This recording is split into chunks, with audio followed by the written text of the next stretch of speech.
Hello and welcome, it's Adam from betterproposals.io here, and we are back today with another episode of Proposal Breakdown.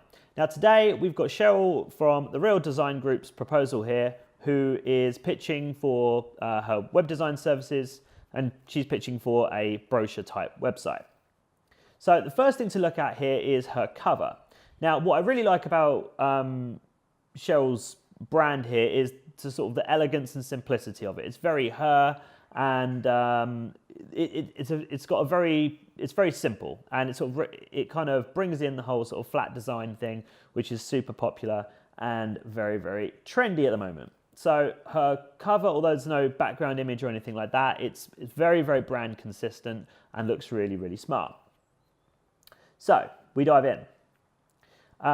So first things first is Cheryl does an awful lot of networking. A lot of what she does is very personal. It's very, she's very, very good at having a good relationship with people and building those relationships. So what I quite like about this is she plays on that by including, a nice photograph of her at her computer. It looks really smart. It's a nice photo. And it sort of, again, just sort of bridges that sort of personality gap, which a lot of people don't tend to do very well on. So good shout there. Introduction's absolutely brilliant. There is one point missing, which I'll get to in a second. My only criticism would be there's some sort of contract mentioning bits in the intro. I would maybe just leave that out. There's not really an awful lot of need to mention that stuff. I would stick to, in the introduction, just adding that value, and really just getting to the truth of what they're really after and bringing that in. Leave some of the details out. So, how to use the proposal, how to read it, some of your pricing stuff. Leave all that stuff out. Just really hit home. Don't confuse the matter, just really hit home on exactly what it is that you're going to do ultimately once everything's working really, really well. So that's all cool. We move on to goals and objectives.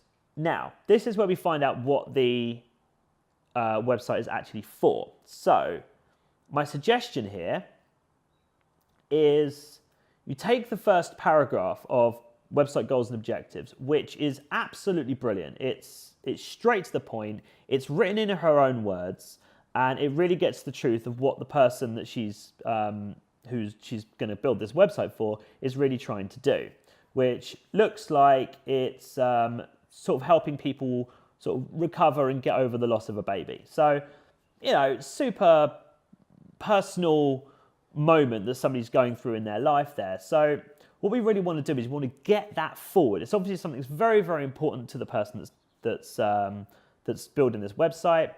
So we want to try and bring that as early as we possibly can and not lose it in sort of the meat and bones of the proposal. So that's really good. She's got some details here on what she's actually going to provide, which is absolutely fine. There's not a crazy amount of jargon. In fact, there's almost nothing. The only thing she said is content managed system, which everybody knows what that means anyway. So that's really good. The solution is very good. She's explained she's going to use WordPress. Again, mentioned a content management system and detailed the pages that she thinks that she should have on her website, which is really, really, really good. That's giving away enough of a plan so the person understands it, but not so much that you've got like the strategy and you can just take it to anyone and get them to do it for, less money or whatever. Okay, so then we move into 2 pages, which I think should be merged. So we've got the details, which has some details which kind of replicates what's in the solution. Then some stuff about payment, training, support, and then extra charges. I think that should be merged with her next page, estimate. The other thing I want to say is I'm not very convinced that the word estimate is a good word to use. It sounds like you're guessing. It doesn't sound concrete, but this is her price. This is the price that she set, and that's it. She's got concrete charges for extra things. So if the client moves the spec, the quote goes up. So I would change this word estimate to your investment or something to that effect, something that actually, is a little bit more definitive. So then we've kind of got a funny order going on here. So then we've got terms and conditions, then we've got examples of work, and then we've got testimonials. T's and C's should go at the end. Always go at the end. You bury them. You kind of just want them right at the very end. Examples of work is absolutely brilliant. There's absolutely tons on here. Really nice mock-ups with sort of a Mac screen and then an iPhone, sort of showing how it looks on a phone and computer screen, which is great. Then you've got testimonials. Now what I would do, she's got absolutely tons of testimonials, tons of examples. I would merge them because I imagine a lot of these are the same. So I would take some of these testimonials and put them underneath these screenshots. And I think that would, again, merge those pages and do very well. Now, sorry, Cheryl, but my major criticism here is there is no next step. So assuming somebody gets to the end here and they're like, yep, great, what's the next bit that the person needs to do?